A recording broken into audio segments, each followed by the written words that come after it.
Olá, pessoal! Retornando à nossa disciplina, ainda com as etapas da confecção da nossa prótese total. Falamos na aula passada sobre a moldagem funcional, que é realizada inicialmente com o selamento periférico em godiva de baixa fusão e a moldagem funcional propriamente dita com a pasta zinquenólica. Lembrando que após a confecção desse molde, temos que encaixotar esse molde com um filete de ser utilidade para que tenhamos a confecção de um modelo funcional ou um modelo de trabalho adequado para a confecção da nossa prótese. Em sequência, nós vamos fazer o plano de orientação sobre este modelo que foi conseguido com a nossa moldagem funcional. O que seria o plano de orientação? Ou plano de cera, ou chapa de prova. Os planos de orientação nada mais são do que os planos que, como o próprio nome diz, vão orientar o posicionamento dos dentes artificiais na minha prótese total. A partir de algumas marcações nessa cera, nós vamos orientar ao técnico em prótese a fazer a confecção da montagem desses dentes. Então é importante que esses planos sejam confeccionados da forma correta, para que a gente devolva uma aparência de dentição natural e uma harmonia estética para esse paciente. A partir do momento que o paciente perde os dentes, ele perde também o suporte muscular. E a partir desses planos de orientação, nós vamos buscar devolver o contorno e a sustentação desses tecidos no terço inferior da face. Já mostrei esse slide para vocês, esquematizando como que acontece a perda do tônus muscular em pacientes que perderam os dentes naturais. A gente tem nitidamente uma eversão da musculatura labial, uma perda de dimensão vertical e através da tomada desses planos de orientação em cera, nós vamos procurar devolver esse volume aos pacientes. Então, esses planos de orientação, eles vão ser confeccionados sobre o nosso modelo funcional. O modelo funcional ou modelo de trabalho é aquele que foi conseguido a partir da nossa moldagem funcional com a pasta zinquenólica. Lembrando que precisamos fazer o encaixotamento do molde para que tenhamos o nosso fundo de vestíbulo, que vai ser a borda da nossa prótese total, totalmente copiado pelo nosso material de moldagem e pelo gesso.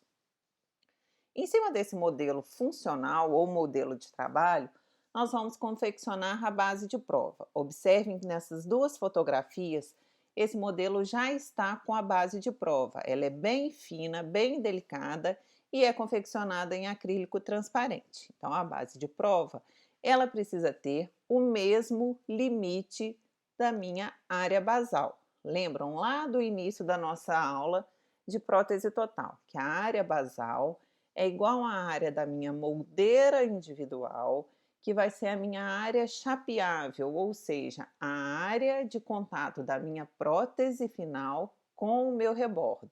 Então, a base de prova, ela tem esse limite, o limite da minha área chapeável. Então, um slide para lembrete de vocês. A extensão da moldeira individual é igual à minha área basal, que é a minha área chapeável, que vai ser igual à extensão final da minha prótese. Quando a gente fala em planos de orientação, ou plano de cera, ou chapa de prova, normalmente isso é uma etapa laboratorial. É o laboratório de prótese que faz e envia para o consultório do dentista. Mas a gente pode fazer também, é uma coisa simples da gente fazer, é confeccionada a base em cima desse modelo em resina acrílica autopolimerizável, como se fosse a técnica da moldeira individual. Mas agora com uma atenção maior na adaptação dessa resina acrílica ao meu modelo, porque esse plano de orientação, essa base de prova, esse plano de cera, vai ser quase que a cópia fiel da minha prótese definitiva. Então, por cima desse modelo funcional, ou esse modelo de trabalho, a gente faz a base de prova em resina acrílica e sobre essa resina acrílica é confeccionado um rolete de cera em cera 7 em toda a extensão, como se a gente estivesse copiando o rebordo ósseo, fazendo em forma de ferradura, tanto na arcada superior como na arcada inferior. Mas volto a dizer, na maioria das vezes isso é realizado pelo laboratório de prótese. Mas mesmo, que vocês não confeccionem o plano de orientação de vocês, vocês precisam saber se ele está correto ou não. O que a gente precisa ter em mente quando a gente recebe do laboratório o plano de cera ou o plano de orientação é se essa resina acrílica ela está adaptada no modelo. O que que é isso? A gente não ter espaço entre o acrílico e o gesso, então ela tem que estar em íntimo contato o acrílico com o gesso, e o limite correto, né? Vocês podem observar aí por transparência o limite o limite da minha área basal, da minha área chapeável, e realmente esse plano de cera, esse plano de orientação, ele não está maior nem menor, está exatamente no modelo, no limite correto e está adaptado no modelo. Esse é um exemplo de um plano de cera que não está adaptado no modelo. Se vocês observarem a imagem do canto direito inferior de vocês, a gente vê um espaço grande entre o modelo de gesso e o acrílico. Isso vai gerar uma desadaptação da minha prótese, da minha futura prótese, e uma falta de retenção dessa prótese, né? Porque a prótese total, ela precisa estar em contato com o reborde. Se eu tenho esse espaço ele é vulnerável à entrada de líquido, saliva e desloca essa prótese. No final da aula eu falo mais um pouquinho sobre isso. Então, os planos de orientação é importante que a gente observe o volume dessa cera, a altura dessa cera, se o paciente está tendo dificuldade para fechar os lábios, se não está muito alto, e a inclinação dessa cera. O que que é isso?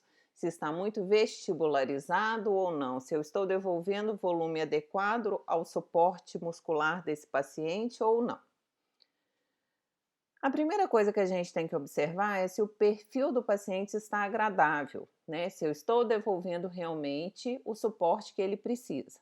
Um perfil agradável é um perfil ligeiramente biprotuso. O que quer dizer isso? Eu tenho uma certa protusão bem discreta, tanto da região superior como da região inferior. Eu preciso observar a dimensão vertical desse paciente. Eu preciso observar o paralelismo dessa prótese, se essa prótese, aliás, no momento em questão a gente está falando do plano de cera, né? Se esse plano de cera não está torto, não está inclinado mais para um lado do que para o outro, não está maior de um lado do que do outro. A altura do sorriso e o corredor bucal. Perfil estético agradável, nessa foto número 1, a gente tem o paciente com a prótese antiga. Observem que a gente tem pouco volume labial, tanto superior como inferior. Na prova do plano de cera, quando a gente prova esse novo plano de cera, nessa foto número 2, a gente já observa um volume excessivo de cera. A gente tem, né, ao invés da gente ter um perfil ligeiramente biprotuso, a gente tem um excesso de volume que não fica agradável esteticamente. Já na foto número 3, a gente tem a correção desse volume. Então, a gente diminuiu o volume da cera para que o paciente tivesse um perfil estético agradável. Então, nem de mais e nem de menos. Nem na foto número 1, que a gente não tem o suporte adequado, e nem na foto número 2, que a gente observa que o paciente está com uma certa dificuldade para manter os lábios fechados. Isso é notório, condição quando a gente tem um volume maior de cera, nesse caso. E aí a gente vai desgastando até a gente ter realmente o volume que a gente precisa. Essa recuperação do suporte dos lábios, ela é conseguida com o volume correto da cera e definitivamente, posteriormente, essa cera vai ser onde vão ser inseridos os dentes artificiais dessa prótese total. Então esse volume de cera ele tem que ser muito bem definido, senão quando vier os dentes montados, a gente vai ter um volume maior desse dente ou menor. Então, na imagem número 1, a gente observa uma paciente com uma perda total de volume. E na foto número 2, a gente já tem uma devolução desse volume, né, desse suporte labial, desse suporte muscular com um perfil, aliás, aí com uma face, né, bem mais agradável por parte do paciente.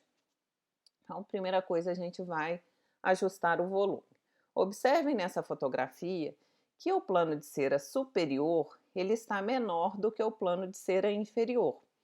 A gente precisa ter o volume do plano superior um pouco mais vestibularizado do que do plano inferior, assim como acontece com os dentes naturais.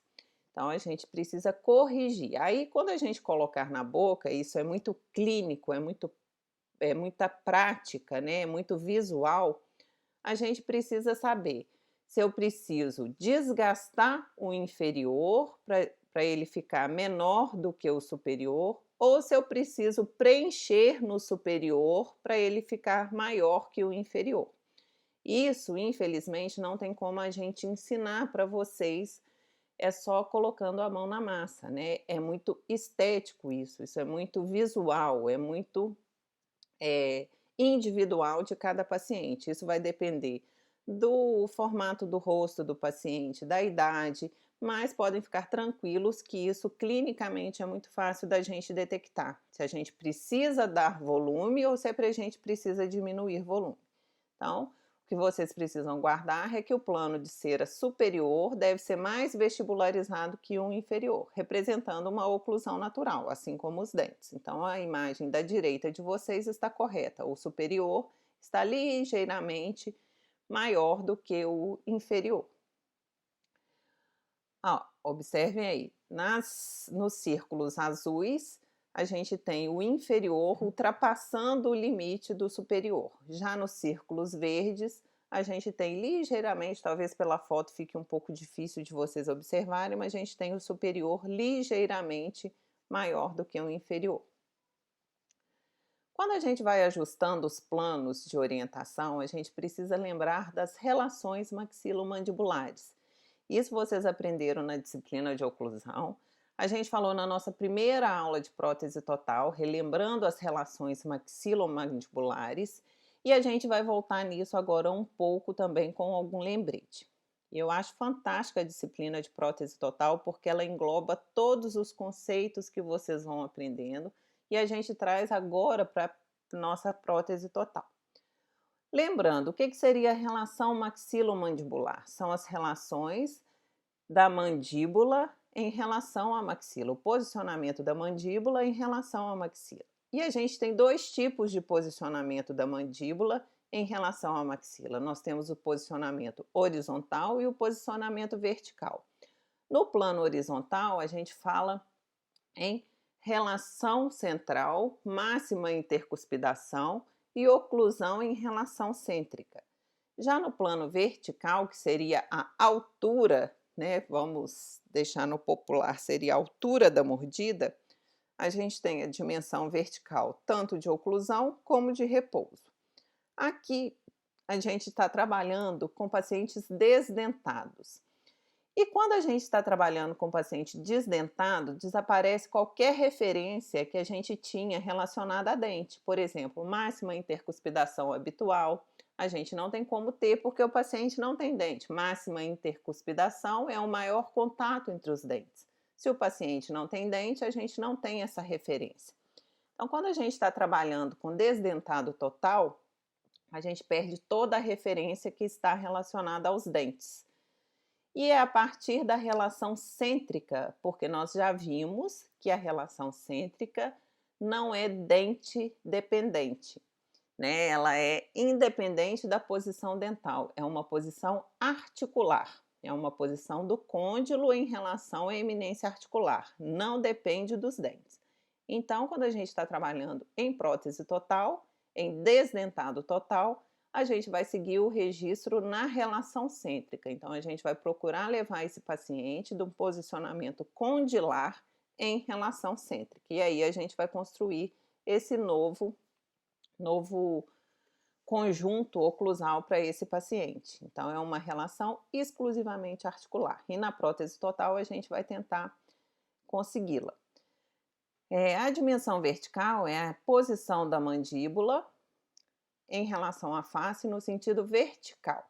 E essa dimensão vertical, né, essa altura vertical, né, como se fosse a medida vertical aí do terço inferior da face, ela muda no decorrer da vida. Então, ela não é estática.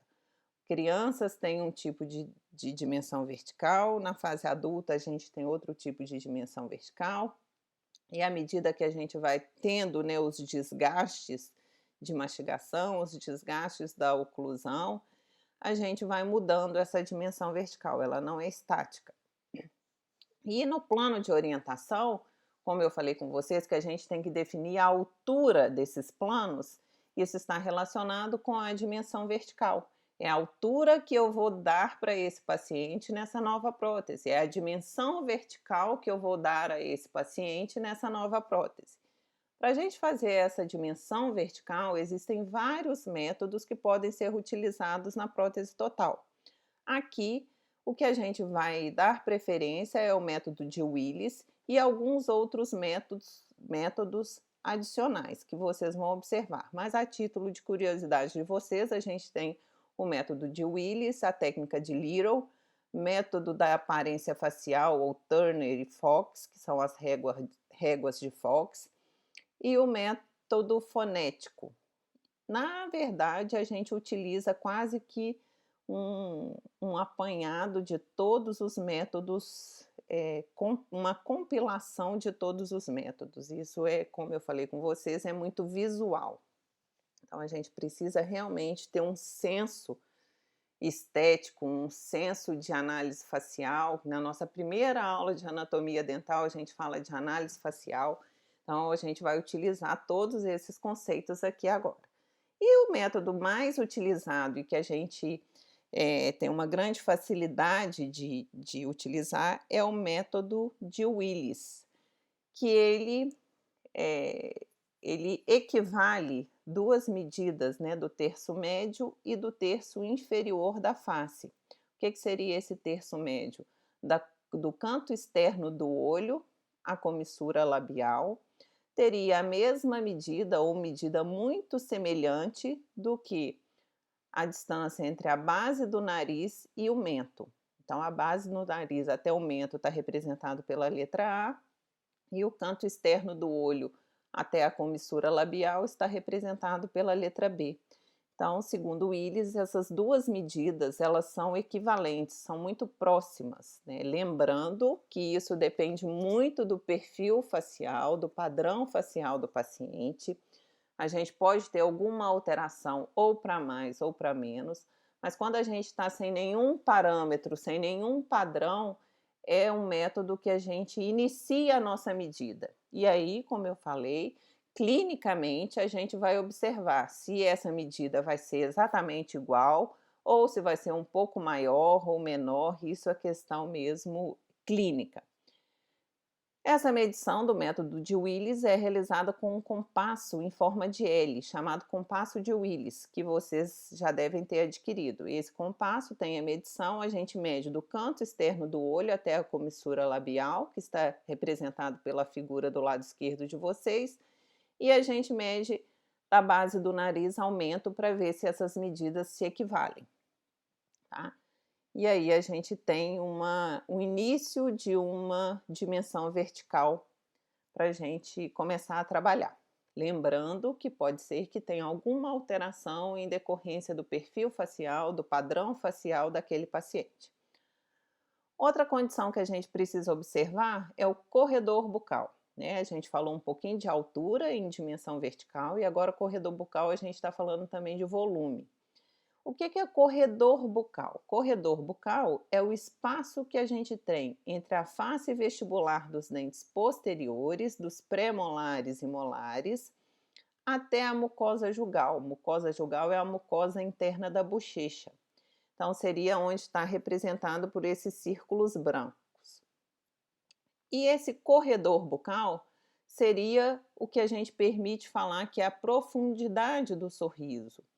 E o ideal, segundo a literatura, é que esse corredor bucal tenha uma medida de mais ou menos 3 milímetros, de 3 a 4 milímetros, da mucosa jugal até a superfície vestibular dos dentes. Observem que na imagem superior, a imagem de cima, a gente vê um sorriso mais fechado. O que é isso? A gente tem um corredor bucal maior, um espaço maior. Observem que a gente observa um fundo negro.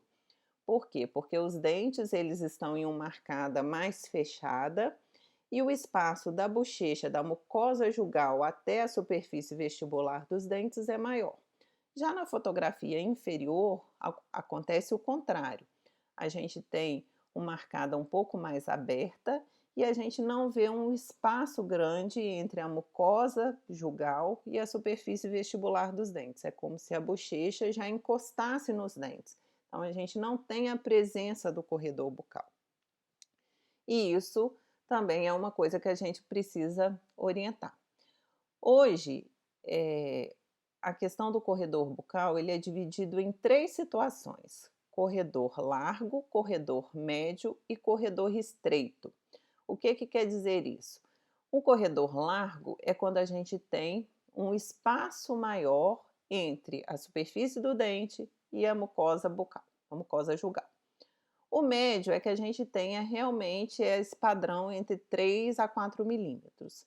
E um corredor bucal estreito ou diminuído é quando a gente não respeitou esse limite de 3 a 4 milímetros. Os dentes estão muito próximos da mucosa jugal.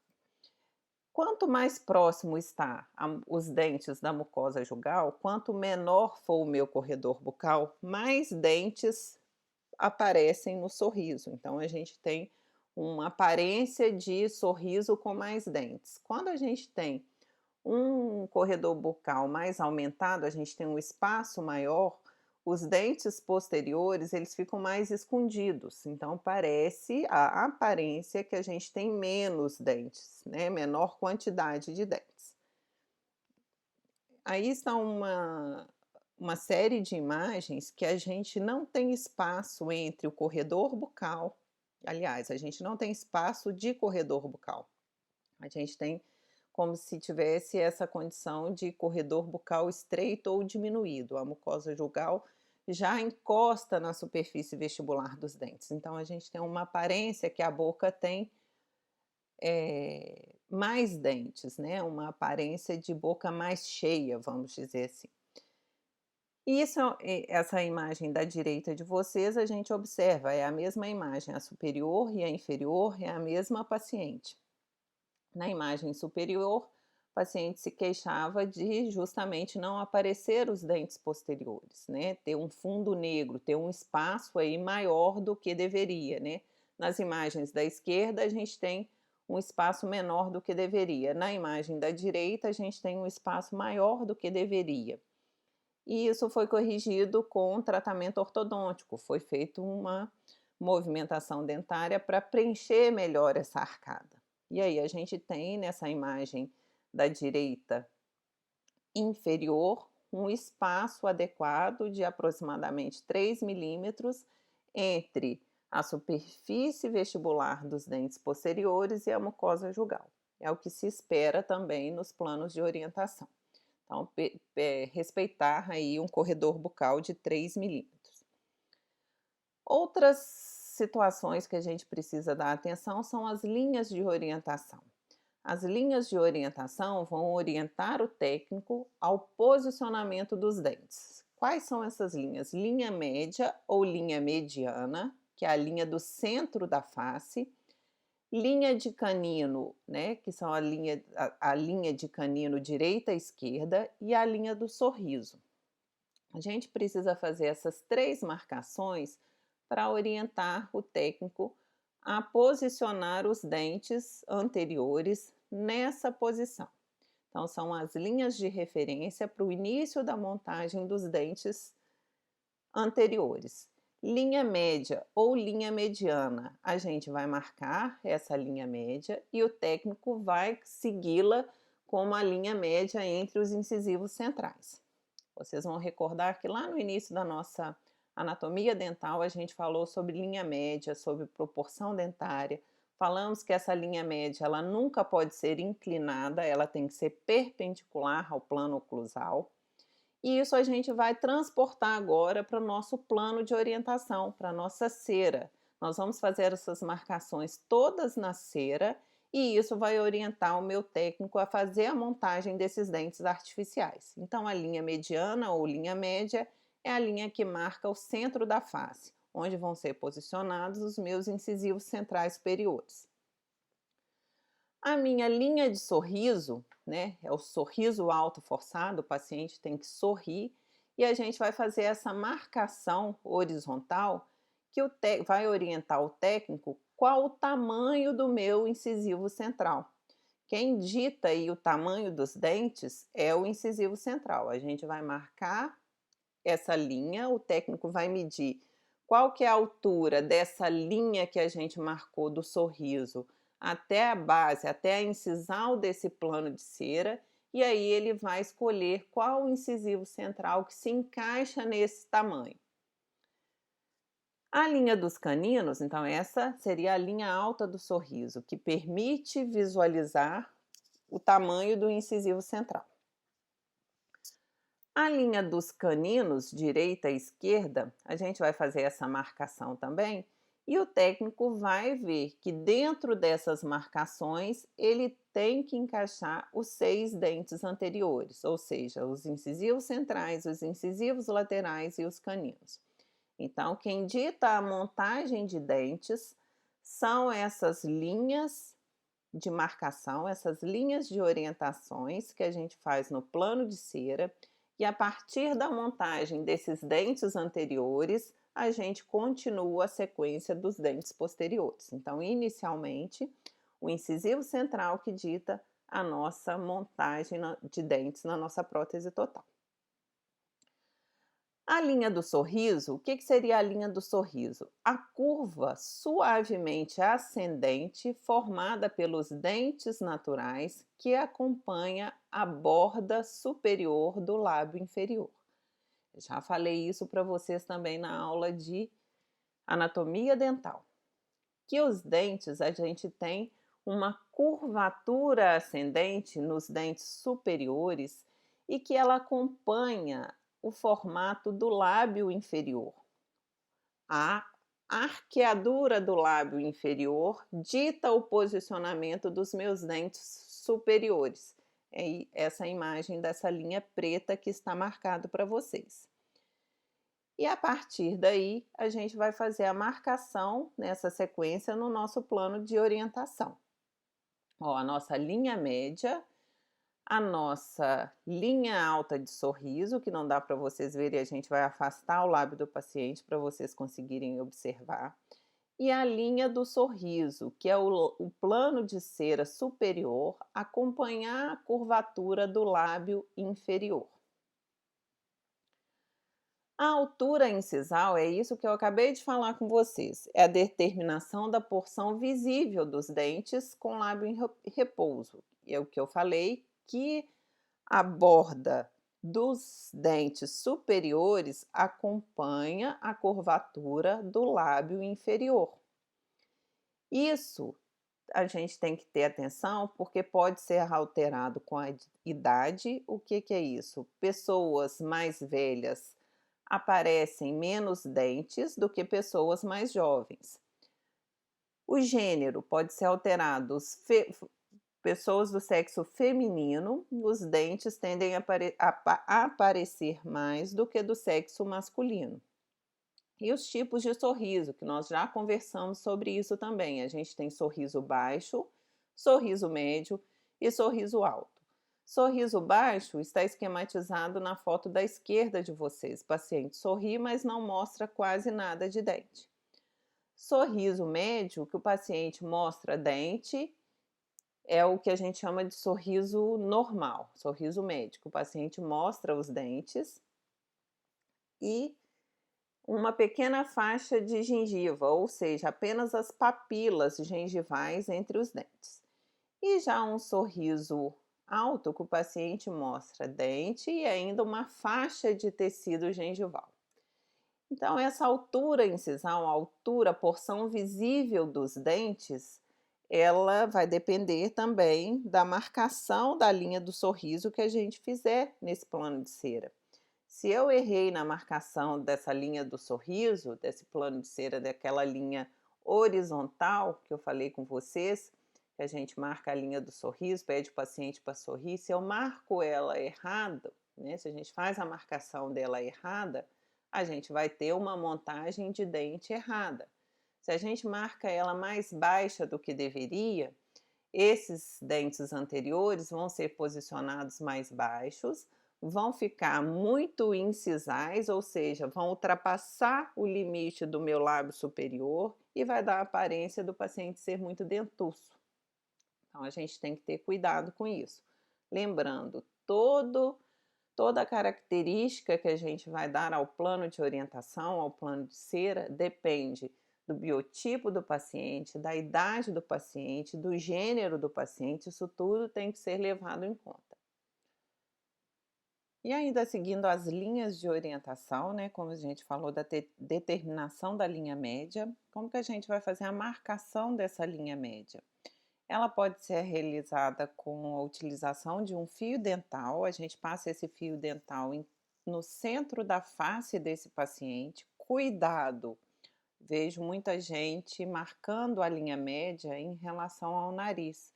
E 98% das pessoas têm um desvio nasal. Então, não se orientem pela ponta do nariz, porque na maioria das vezes a gente tem um desvio nasal. Pode ser utilizada essa marcação da linha média, né, de toda a face, e aí a gente faz a marcação no plano de cera para marcar a linha média. Ou utilizar o filtro labial, que particularmente é a técnica que eu utilizo. A gente utiliza, faz essa marcação, o filtro labial, o biquinho do filtro, a gente vai lá e marca com o Lecron, fazendo essa marcação da linha média. Lembrando que essa marcação ela tem que ser totalmente vertical ao plano oclusal. Não podemos ter inclinação da linha média. Então, a gente faz a marcação da linha média dessas duas formas. Com o paciente em repouso, a gente faz um traço na comissura labial, marcando o posicionamento das linhas do canino direito e canino esquerdo. Então, o paciente em repouso, a gente marca na comissura labial, marcando aí o posicionamento dos caninos. Para fazer a marcação dos caninos, a gente tem também várias referências, como eu falei com vocês, a gente depende muito do senso estético e da experiência clínica para fazer essas marcações do plano de orientação, porque depende muito da face do paciente, da anatomia do paciente. A gente tem a condição de marcar essa linha de canino pela asa do nariz, né, pelo limite externo da asa do nariz, pode ser uma referência na marcação dos caninos, e também a linha bipupilar, a gente também consegue fazer essa marcação. A mais comum da gente acertar é essa que eu estou passando para vocês, o paciente com lábio em repouso, a gente marca na região da comissura labial. Mas na clínica vocês vão ver que a gente vai usar vários artifícios para a gente conseguir a estética em prótese total. A gente está aí, no caso, fazendo a marcação dos caninos. Sempre conferindo essas medidas que a gente vai fazendo com o compasso de Willis. Observem na foto da esquerda superior o ajuste dos planos de cera. No inferior, a gente já tem a marcação da linha média, linha do sorriso e a linha dos caninos, e a direita inferior, esses planos de cera já marcados, um paciente em um sorriso aí um pouco mais tímido, mas lembrando, o corredor bucal adequado, a linha média adequada, os caninos adequados, e aí com essa marcação que a gente precisa ter. E aí umas fotografias, como já com plano de cera, como que a gente consegue um perfil facial mais adequado dos pacientes, né? tanto um perfil biprotuso, e aí a gente também consegue devolver bastante o suporte já no plano de cera. Com o plano de cera, né, marcado com as linhas de orientação, a gente vai enviar isso para o laboratório. Então essas linhas aí de orientação, ó, em laranja a linha média ou linha mediana, lembrando que ela tem que ser perpendicular ao plano oclusal, ela não pode ser inclinada. A linha horizontal, que é a linha do sorriso, linha alta do sorriso, e a linha dos caninos, né? Na linha dos caninos, e aí o técnico vai ter que encontrar dentes, que a gente vai falar um pouquinho mais à frente, que se encaixem aí nessas marcações que a gente realizou.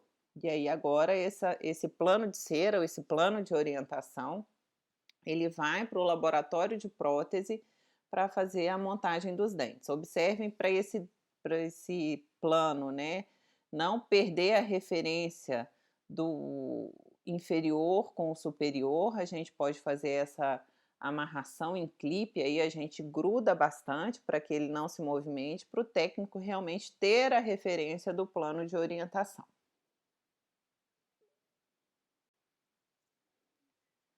E aí, a partir do momento que a gente fez todas as marcações no plano de orientação, a gente vai enviar esse plano de orientação ao técnico de prótese e eles vão fazer a seleção dos dentes artificiais e a montagem desses dentes artificiais. A seleção dos dentes artificiais, ela está relacionada com as marcações, as linhas de orientações que a gente marcou, como a linha média, a linha dos caninos e a linha de sorriso alto. Lembrando que uma montagem de dente pode alterar totalmente a imagem do paciente, tanto positiva como negativamente. A seleção dos dentes, ela vai de acordo com o formato da face, a idade do paciente, o gênero, o desejo do paciente, para que a gente tenha uma harmonia estética. Então, a gente tem várias formas, vários tamanhos, várias alturas, várias larguras e várias cores, de acordo com o que precisa. Então, alguns exemplos, né, de cartas de dentes, o que que é isso? São cartas molde de dentes. Toda empresa tem uma carta, né, uma cartela, como se fosse um cardápio de dentes, com tamanho, formato, dentes triangulares, dentes ovais, dentes quadrados, dentes estreitos, dentes largos e etc. Então, várias empresas com vários tipos de dentes diferentes. Lembrando, a montagem de dente em homem e mulher é diferente. Falei com vocês lá na nossa anatomia dental, na nossa análise facial. O sorriso é diferente. Mulheres mostram mais os incisivos centrais. Homens já têm caninos mais robustos. Então é interessante quando a gente vai pedir para o técnico fazer uma montagem, a gente passar essas informações. É um paciente com rosto delicado, porque muitas vezes o técnico não vê o paciente. E toda a informação que a gente puder passar, falei com vocês na nossa primeira aula de prótese total, que a forma do rosto, ela está relacionada com a forma do rebordo ósseo, como também com a forma dos dentes. Então a gente já ajuda o técnico, né? A gente já ajuda a ter um resultado melhor. Se o paciente tem um rosto triangular, a grande chance da gente ter uma estética melhor escolhendo dentes mais triangulares. Então isso é importante. Eu particularmente faço a escolha dos meus dentes, porque eu estou vendo o paciente, eu tenho todo o estoque de dente na minha clínica, no meu consultório, eu mesma faço a seleção dos dentes para os meus pacientes. Mas quem não tem essa oportunidade de fazer isso, que vai mandar para um laboratório, o ideal é a gente passar toda a informação que a gente tenha. Paciente alto, rosto fino, e aí a gente ajuda realmente na escolha desse dente. Lembrando dos princípios básicos de proporção dentária, que é simetria, dominância e proporção regressiva. E o que eu gostaria de dizer? Que os próprios dentes, né, de prótese total, as cartelas dos dentes de prótese total já seguem esses princípios. Todos eles já têm essa característica. Já seguem uma proporcionalidade, né? O incisivo lateral já é proporcional ao incisivo central e etc., ao canino e etc. A gente fala que a gente conseguiu a marcação da linha média da linha de sorriso e a marcação dos caninos, que isso vai ditar a escolha dos nossos dentes pelo seguinte, ó, a marcação da largura entre os caninos, que é essa linha azul, o técnico vai encontrar agora um conjunto de dentes anteriores que vão encaixar nessa medida. Por exemplo, se aqui deu 45 milímetros, olha só, embaixo eu tenho essa sequência de dentes de canino a canino que tem 45,4 milímetros. A altura do sorriso, olha só, a linha do sorriso vai me ditar o tamanho do meu incisivo central. Então, lá na cartela de dentes, né, que a gente vai escolher, olha só, já tem essas informações. Olha embaixo em preto aí, esse incisivo central tem 11 de comprimento. Então, o técnico vai medir lá, daquela marcação da linha alta do sorriso que eu fiz até a base do plano de cera, se tiver 11, esse conjunto aqui vai servir para mim. Observo aqui na região esquerda desse modelo de dentes, né? A gente tem o número 34, perdão, e acima dele a gente tem um triângulozinho. Esse triângulozinho, ele me indica que esses dentes são mais triangulares. Então, isso já vem tudo especificado na cartela de dentes artificiais para prótese total. Por isso que é de extrema importância a gente fazer essa marcação dessas linhas de orientação corretamente, para a gente ter um trabalho do laboratório, do técnico de prótese correto, né? Essa medida é muito comum a gente culpar o técnico em prótese, mas às vezes a gente não está passando as medidas corretas. Então, se a gente mediu corretamente, a chance desse técnico escolher o dente correto para aquele caso é maior, né? Então, a gente tem várias sequências. Ó, as cartelas, né, as placas de dentes, elas vêm separadas como superior anterior, inferior anterior, superior posterior e inferior posterior. Então, para eu montar a arcada superior, eu preciso de uma placa anterior e uma placa posterior, duas placas. Para eu montar os dentes na arcada inferior, a mesma coisa, eu preciso de uma placa anterior e uma placa posterior. Então, se eu vou fazer a boca toda, duas próteses, prótese superior e inferior para o paciente, eu vou precisar de 4 placas de dente. E observem aí, ó, circulado em vermelho, eu tenho a coloração do lado direito e do lado esquerdo, esse dente é um dente A2, e do lado direito eu tenho a referência. Por exemplo, esse dente é o dente da Ivostar, da Ivoclar, é o número 42.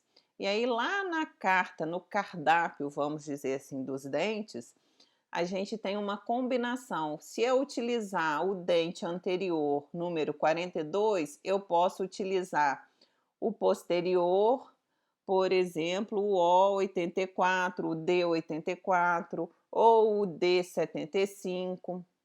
Tem todas as combinações de acordo com o tamanho do arco do paciente. Aqui é uma pesquisa que eu sempre faço antes de eu ministrar essa aula de prótese total, com a diferença de dentes que a gente tem no mercado.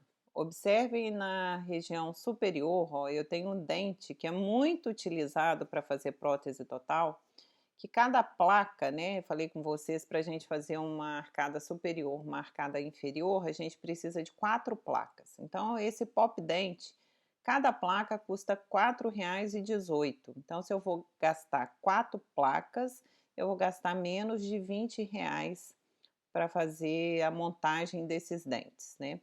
Já esse dente premium inferior, cada placa custa R$ 199, R$ 200 custa uma placa de dente, desse dente premium da Cuser. É um dente de excelente qualidade, é um dente com uma resistência muito grande, com uma estética maravilhosa, é um dente chamado anatômico, ele assemelha as características naturais, né, dos dentes naturais. Então, se eu vou fazer uma prótese, né, uma prótese dupla, que a gente fala superior e inferior, Eu vou gastar 4 placas de dentes, eu vou gastar mais ou menos R$ 800. É totalmente diferente do pop dente que custa 20, né, então a gente tem que ter cuidado com isso, porque às vezes o preço, né, o custo não compensa o desgosto. Dentes de qualidade inferior, eles soltam, eles quebram, eles desgastam, sem contar a estética, mas eu não estou falando nem de estética, eu estou falando de função realmente. Um que custa 200 e o outro que custa 4, tem uma diferença muito grande. O que a gente vai utilizar na clínica de vocês é entre esse Trilux, que custa R$ 50 a placa, e um outro da Ivoclar também, que é o Ivostat, não é esse Fonaris. Esse Fonaris custa €30, perdão, cada placa, né? A gente vai precisar de 4, a gente vai gastar €120. O euro deve estar 5 e pouco, então não é muito barato para gente adquirir, né. O carro-chefe vai ser esse Trilux ou o Magister da Cooser, que é mais ou menos aí a mesma faixa etária de preço, que são dentes com qualidades boas, estética boa e que vai ter um custo-benefício bom, né, vai ter uma duração boa, vai satisfazer o paciente. Então não utilizem dentes de qualidade inferior, vocês vão ter dissabor na prótese de vocês. E aí o técnico, como eu falei com vocês, olha só, nas imagens da esquerda de vocês, a gente inicia a montagem pelo incisivo central superior, os dentes anteriores, né? Os 6 dentes anteriores superiores, de onde a gente fez aquelas marcações de linha média, linha de sorriso alto e linha de canino. Como eu falei com vocês, os dentes se combinam, né? A carta de dentes artificiais, né? Dente estoque que a gente fala, eles eles têm uma compatibilidade que, de acordo com os 6 anteriores que você escolheu, você vai fazer o resto da montagem, tanto dos posteriores como também dos inferiores. E aí, com a prótese montada dos dentes, a gente vai fazer a prova estética desses dentes. Então, a prova dos dentes, né? Os dentes vêm montados em cera, vem onde aquela cera que a gente marcou, daquele plano de orientação, a gente vai fazer a montagem de dentes sobre essa cera e aí a gente vai levar para a boca. E agora, com esses dentes na boca, a gente vai ver a prova estética e funcional. A gente tem que saber o que é a prova funcional. É posição dos dentes, é a espessura do palato, se o paciente está com a dimensão vertical adequada, se ele está conseguindo observar as palavras que são mais sibilantes, né? Palavras tipo Mississippi, Silvio Santos com S, é interessante a gente ver se a gente não alterou a dimensão vertical e o espaço funcional livre, e realmente a estética dos dentes. Agora a gente vai lembrar da linha do sorriso, da linha média, do corredor bucal, tudo isso se está adequado, se a linha média está perpendicular, se ela não está inclinada, se o corredor bucal está mais aberto ou mais fechado, se está um espaço maior do que 3 milímetros, menor. E todas aquelas características a gente vai observar de acordo, volto a dizer, de acordo com a constituição facial do paciente, a idade do paciente, etc. Ó, aqui a fotografia da esquerda de vocês, a gente observa uma exposição maior de cera na região cervical, simulando aí um sorriso, né, apresentando um pouco mais de tecido gengival e incomodou um pouco a gente, a paciente. E na fotografia da direita, a gente corrigindo o posicionamento desses dentes, diminuindo essa faixa de gengiva que seria mostrada depois da prótese acrilizada. Então a gente, como se a gente tivesse subido um pouquinho mais esses dentes para diminuir essa exposição gengival. Eu volto a dizer que isso também é muito estético de acordo com cada paciente. Isso é uma avaliação clínica. Nessa outra fotografia da esquerda, a gente vê que o lado esquerdo, né, da fotografia, ele está um pouco mais baixo do que o lado direito, e nós falamos que a incisal dos dentes superiores acompanham a curvatura do lábio inferior. E nessa fotografia a gente não vê, a gente vê uma assimetria de um lado com o outro. E a correção dessa montagem, feita clinicamente mesmo, a gente vai fazer isso muito na clínica. Eu gosto muito dessa área, então dificilmente a gente vai voltar um trabalho para o laboratório, a gente vai remontar isso para vocês aprenderem a fazer isso em boca. É muito simples, de uma forma muito rápida, e a gente devolve assim um arco melhor aí, né, nessa fotografia da direita. Aqui também é a mesma coisa, o paciente, né, no sorriso amplo, que a gente fala linha de sorriso alto, na foto da esquerda mostrando um pouco mais de gengiva, e na foto da direita a gente subiu um pouco esses dentes, diminuindo essa exposição gengival. Outro ponto nessa prova de dentes, que a gente não tinha uma oclusão adequada. Observe na fotografia inferior do lado esquerdo, a gente tem como se fosse uma mordida cruzada, né? Os dentes não estão encontrando muito bem. Já na fotografia da direita, a gente tem uma harmonia melhor dessa oclusão. Também, quando a gente está provando esses dentes, a gente precisa fazer uma avaliação de perfil desses pacientes, não só a avaliação frontal, para ver se o volume de perfil está adequado para esses pacientes. Ó. Então, a vista frontal, análise facial frontal e análise facial de perfil, né? No sorriso de perfil, se esse perfil está agradável, e aí a gente consegue ter uma estética bem adequada. Quando a gente aprova, né, a montagem dos dentes, deu tudo certo, tudo ok, é muito raro vir do laboratório uma montagem de dentes que a gente não precisa alterar nada, muito raro, por mais correto que esteja a seleção dos dentes, o tamanho dos dentes, sempre tem alguma coisinha que a gente pode melhorar de anatomia, de cera, de liberação de espaço interdental. Enfim, isso aí a gente vai fazer bastante na clínica, acho que vocês vão aprender bastante essa disciplina. E aí vai volta para o laboratório, depois que a gente faz a aprovação disso, e o laboratório vai fazer a acrilização dessas peças. O que que é isso? Onde era cera, vai ser transformado em acrílico. É um processo laboratorial chamado acrilização. E para fazer essa acrilização, antes disso a gente precisa pedir uma anatomia da cera, né? Essa cera, ela tem que ser anatomizada de acordo com o rebordo ósseo natural, né? O rebordo ósseo dificilmente ele é liso e plano, ele tem abaulados, ele tem fossas e depressões, né? Sulcos e bossas e fossas. Isso tem que ser reproduzido na cera antes da acrilização, para a gente ter um aspecto mais natural dessa prótese. Região das ameias e das papilas precisa ser liberada, a gente não pode ter cera, senão vai ficar muito feio após a acrilização. E aí sim, realiza-se a acrilização. Esse é um processo laboratorial, realmente. A gente tem dois tipos de acrilização. A gente tem uma acrilização convencional, como nas fotografias superiores, que a coloração é uma coloração padrão, rosa meio alaranjada. E observem que além da acrilização ser convencional, nessas próteses aí, a gente não tem a anatomia do rebordo. A gente tem essa parte da flange gengival, que é a parte rosa, ela é toda lisa. E a boca não é assim, a gente, como eu falei, a gente tem sulcos, fossas, bossas, depressões. Então, além da cor não ser agradável, a forma também não é agradável. Então, isso é nítido e a gente observa de longe quando o paciente usa a prótese total. Por quê? Porque não reproduz realmente a realidade.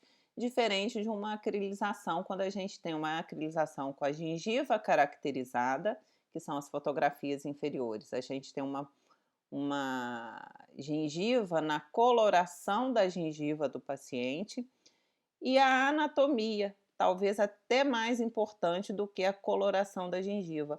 A anatomia das bossas e fossas permite ao tecido muscular se acomodar melhor, permite ao lábio se acomodar melhor, a bochecha se acomodar melhor, e passa um aspecto mais natural dessa prótese. Então, aqui na Unifagoc, nós vamos trabalhar sempre com a acrilização caracterizada. Observe que a gente tem escala de cor de gengiva.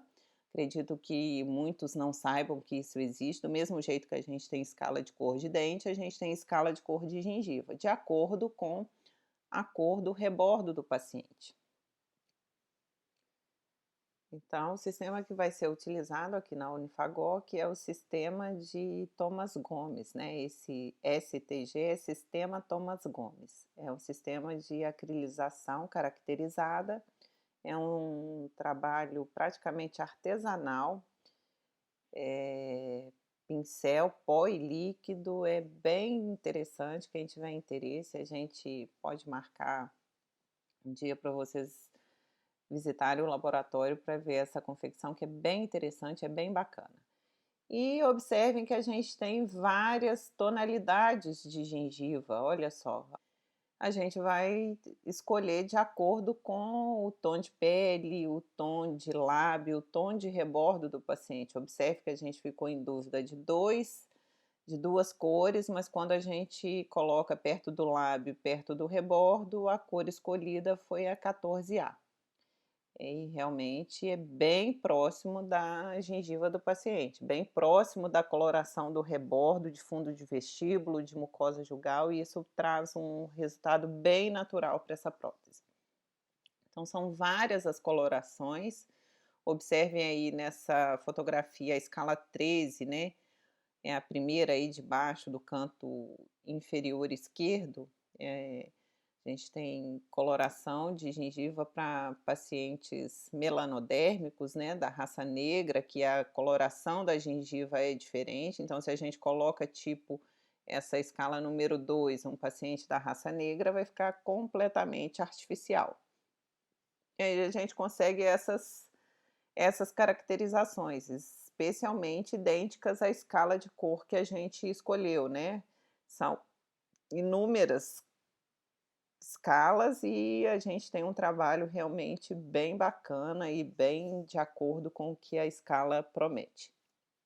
E é o que a gente vai fazer aqui. A gente vai trabalhar com esse tipo de escala. E quando essa prótese está pronta, a gente vai instalar essa prótese na boca do paciente, né? A gente vai observar a função, a retenção, a estabilidade. Isso é muito clínico também. Na clínica a gente vai observar isso bastante. Tem vários testes, várias dicas para a gente trabalhar essa instalação dessa prótese que realmente são bastante clínicas e a gente precisa fazer isso realmente nas aulas práticas e na clínica. Mas o que eu queria deixar é que a instalação ela precisa ser feita de uma forma bem consciente, observando todas aquelas condições de oclusão que vocês já sabem, né? A gente não pode ter contatos prematuros, a gente tem que ter um fechamento dessa mandíbula em harmonia com essa maxila para a gente ter a condição do nosso sistema estomatognático de forma favorável. E a gente consegue estética sim com prótese total, né? A gente tem uma condição bem melhor dessa paciente, ó.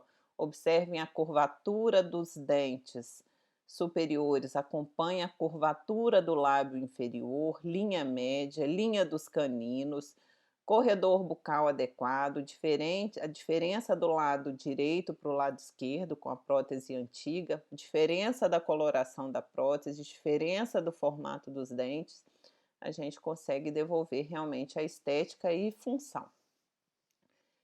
Outra condição que a gente tem uma escolha errada do lado esquerdo do tamanho dos dentes, corredor bucal muito curto, vamos dizer, né? Sem corredor bucal, a mucosa jugal já encosta na superfície dos dentes, parece que essa paciente tem mais dente do que deveria. E do lado direito, a escolha correta, a acrilização caracterizada e corredor bucal e curvatura de lábio, tudo adequado. A gente melhora consideravelmente.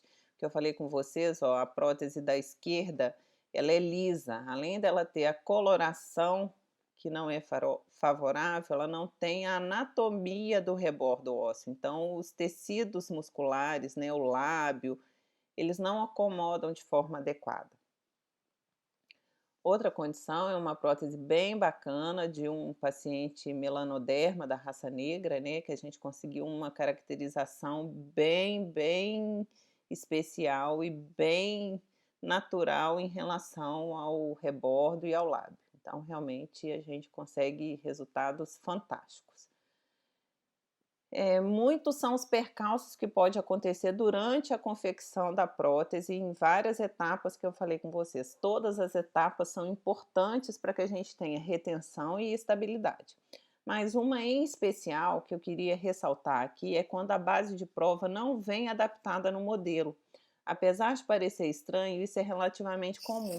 Talvez não venha como esta da fotografia, porque essa eu coloquei nessa aula realmente a mais desadaptada, a fotografia mais desadaptada que eu tinha, para vocês conseguirem visualizar isso.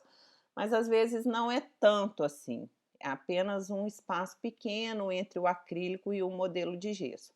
Mas isso vai gerar um espaço entre o acrílico e o modelo de gesso. Eu falei com vocês que a base de prova é a cópia quase que fiel da minha prótese futura.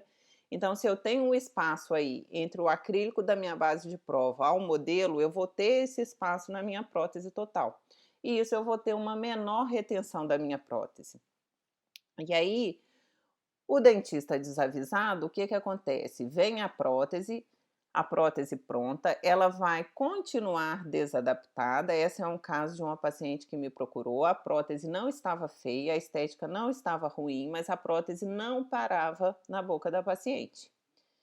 E aí eu fui observar o seguinte, vocês vão observar comigo. Provavelmente essa base de prova dessa prótese não estava adaptada no modelo. Quando veio a prótese pronta, também ficou esse espaço entre o acrílico e o modelo. E aí o dentista fez um reembasamento. E aí o que aconteceu? A intenção de fazer o reembasamento é preencher o espaço que está entre o acrílico e o gesso, que na verdade agora é o acrílico e o rebordo do paciente. E aí todo mundo imagina que quando preenche, faz um reembasamento dessa prótese com acrílico, que ela vai estar em contato com o rebordo e vai melhorar a retenção. Só que acontece uma coisa pior. O que acontece? Essa prótese fica mais espessa e mais pesada. Olha só, a gente fez uma nova prótese para paciente e vocês vão observar a diferença da prótese que eu vou mostrar agora para vocês. Ó, a superior é a prótese nova. Esse pontinho preto, não sei se vocês vão conseguir ver, é o acrílico dessa prótese. A prótese antiga da paciente é essa inferior do canto direito. Se vocês observarem essa linha verde, embaixo dessa linha verde está o acrílico da prótese e por cima dessa linha verde o material que o dentista reembasou essa prótese. Então eu tenho essa região que é o acrílico,